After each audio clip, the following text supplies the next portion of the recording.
해외여행에서 우연히 만난 첫사랑. 주방에서 경희의 설거지 그릇 달그락거리는 소리와 물소리가 울린다. 거실에선 경희의 딸이 보고 있는 TV 소리가 요란스럽다. 이혼 후 홀로 딸을 키워 고생만 한 경희. 어느덧 시간이 흘러 딸은 벌써 번듯한 직장도 얻었고 다시금 자유로운 삶을 꿈꾸기 시작한 요즘이다. 이런저런 생각을 하며 설거지를 하는 와중에 경희의 딸이 드라마에 감명을 받았는지 안 하던 질문을 경희에게 던졌다. 엄마도 첫사랑 있었어?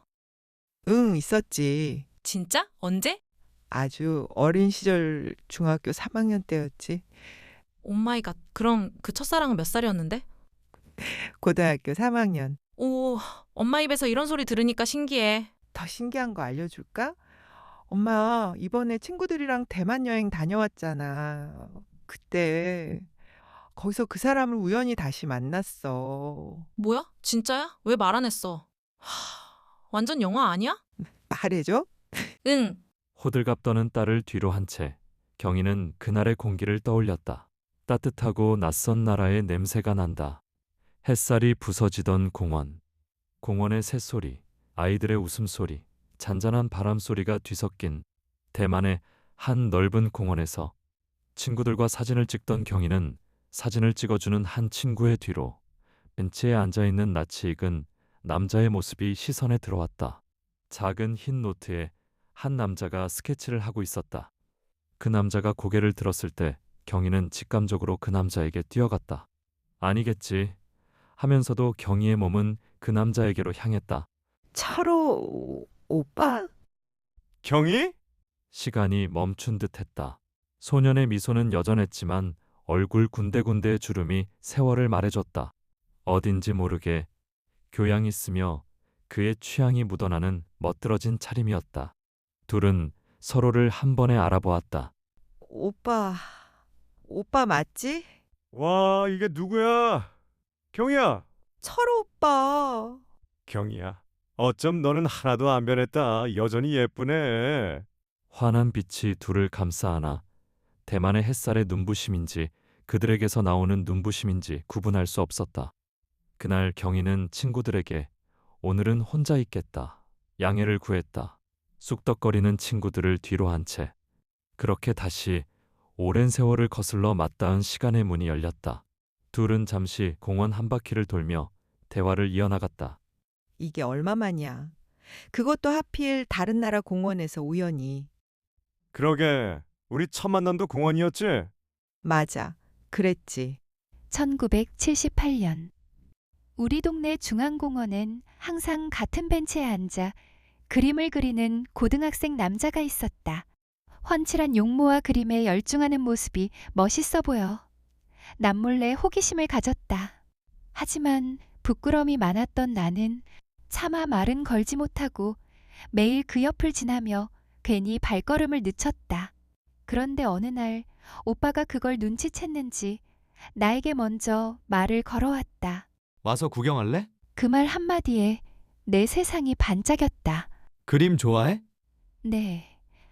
조예가 깊은 건 아니지만 미술 시간을 제일 좋아해요.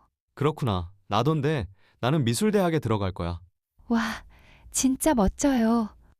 나는 너무 수줍은 나머지 대화하는 내내 오빠를 바라보지는 못하고 발끝만 바라보았다. 내가 귀여웠는지 피식 웃었던 철호 오빠의 모습이 아직도 생생하다. 그날 이후 우린 매일 공원에서 만났다. 어느 날은 오빠가 그림을 그려주고 어느 날은 공원을 뛰어다니며 나 잡아봐라. 장난도 치고 오빠는 항상 나를 생기 넘치는 눈으로 바라봐줬다. 한 번은 벤치에 앉아 정적이 흘렀던 적이 있었다. 벤치 의자에 놓여있던 내 새끼손가락 끝이 슬며시 철호 오빠의 손에 닿으려 했고 오빠에게 나의 몸이 점점 다가갔던 그때 오빠는 그저 미소 지으며 머리를 쓰다듬어 줬다. 둘 다 학생이었지만 자기가 곧 성인이라고 생각했던 오빠는 나를 털끝 하나 건드리지 않았다. 언제나 늘 나를 지켜줬다.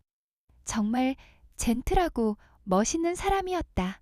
그러던 어느 날 설레고 행복했던 시간들이 무색하게 갑작스러운 불청객이 나타났다. 씩씩거리는 숨소리와 쿵쿵대는 발걸음 소리가 우리에게 빠르게 다가왔다. 아버지였다. 아버지가 공원에 나타났다. 아버지! 하라는 공부는 안 하고 네 언니 옷이나 빌려 입고 연애질이야? 여자가 조신하지 못하고 어린 게 벌써 까져가지고는. 아버지! 그런 거 아니에요. 아니긴 뭐가 아니야. 너 따라 나와?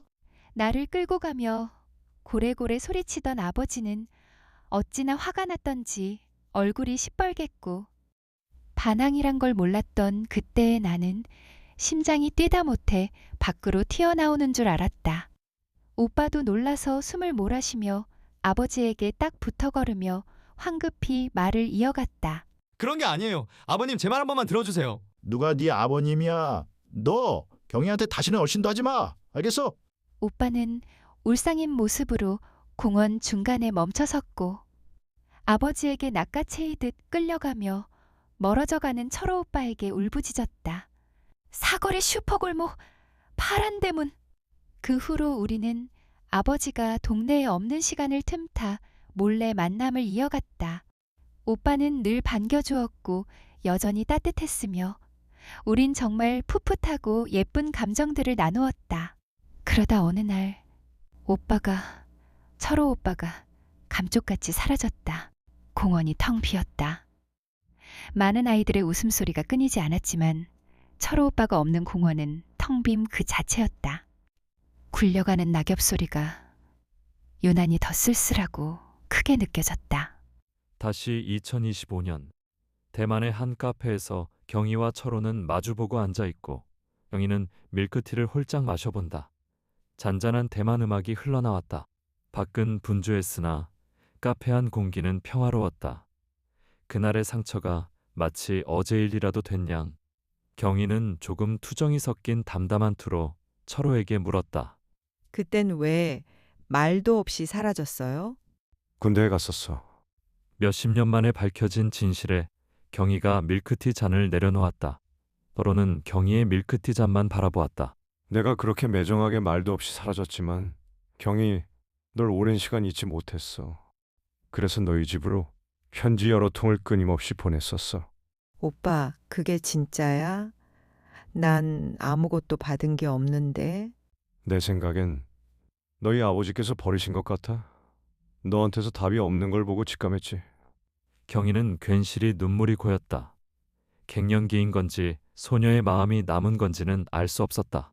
그땐 너무 서운했어요. 아버지도 참. 그땐 미안했다 경희야. 참 아버지는 잘 계시고 아버지는 아직 정정하세요. 그렇게 약주를 좋아하시는데 정정하시다니 다행이네. 너희 아버지가 아시면 그때처럼 막 혼내시려나?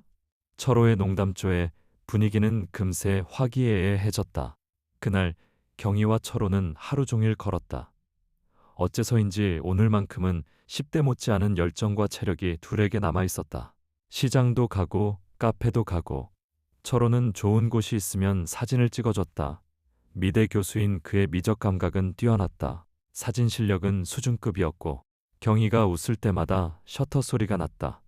그 웃음 속엔 세월이 녹아 있었다.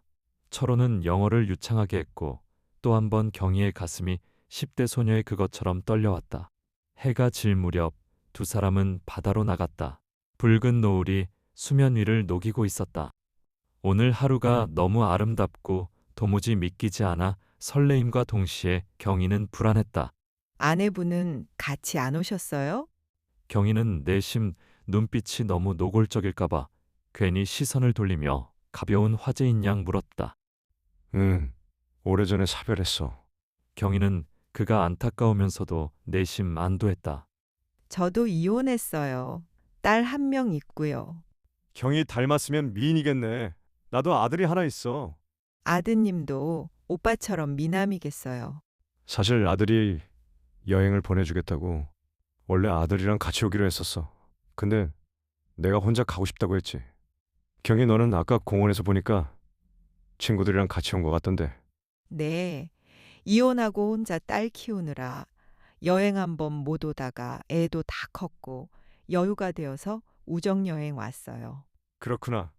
나도 아들 다 키우고 이렇게 혼자만의 시간은 처음이네. 근데 아드님은 왜 같이 안 오셨어요? 아들이랑 여행은 이미 많이 다녔어. 그의 눈에 비친 노을이 반짝였다. 반짝임도 잠시 짧은 정적을 깨고 철호가 무언가 말하려는 듯 입을 달싹였다. 사실 네, 오빠. 천천히 말하셔도 돼요. 나 6개월밖에 못 샀는데 그게 무슨... 췌장암이래. 그 순간 파도 소리만 들렸다. 경희는 말이 나오지 않았다.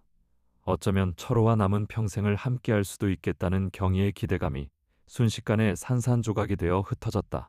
그래서 혼자 여행 온 거야. 마지막은 나 혼자 자유롭게 걷고 싶어서. 바닷바람에 흩날리는 그의 머리칼과 미소와 너무나 아름다웠던 그때의 소년의 모습이 겹쳐 보였다. 그 어린 소년이 죽는다고 말하는 것 같았다. 경희는 그만 주체할 수 없는 울컥함이 가슴 깊은 곳부터 밀려왔다. 암담히 말하며 웃는 그에게 혹여 비참함을 줄까봐 고인 눈물을 흘리지 않으려 애써 꾹꾹 눌러 담았다. 세월이 야속했다. 바다를 뒤로 한 채 둘은 아무 말도 없이 경희의 숙소 앞까지 걸었다. 숙소 앞에 다다르자 경희는 차마 숙소로 들어가지 못한 채 철호를 바라보았다. 철호는 여전히 병이라고는 없는 사람처럼 여유 있는 미소를 지어주었다. 경희의 가슴이 더 아려왔다. 한국 가면 우리 또 보자. 그래, 보자 경이야. 엄마 여행 6개월 전이었잖아. 그럼 그분 괜찮으실까? 나는 잠시 말을 잃었다. 딸은 아차 싶었는지 괜히 내 눈치를 살피며 괜시리 장난치며 화제를 돌렸다. 그건 그렇고 6개월 동안 한국 가서 나 몰래 만난 거야? 서운하네. 아니, 못 만났어. 아, 나 저거 설거지 마저 하러 가야겠다. 딸은 황급히 주방으로 자리를 피했다. 그날 이후로 철호 오빠는 1978년의 그때처럼 또 하나의 추억만 남기고 홀연히 사라졌다. 대만에서의 하루가 꿈처럼 느껴졌다. 가슴이 미어졌지만 철호 오빠가 어떤 사람인지 알기에 그저 아직 건강하길 바라며 마음을 추스르고 잠시 바람을 쐬러 밖으로 나갔다. 오늘따라 유난히 6개월 전 그때가 또 한 번 그리워져 집 근처 공원을 산책했다. 그때 어떤 중년 남성이 벤치에 앉아 있는 모습이 보였다. 철호 오빠? 내 몸이 나도 모르게 그 남자에게로 뛰어갔다. 오빠! 어떤 모르는 남자가 영문을 모르겠다는 표정으로 날 쳐다봤다. 내가 미쳤지. 죄송합니다.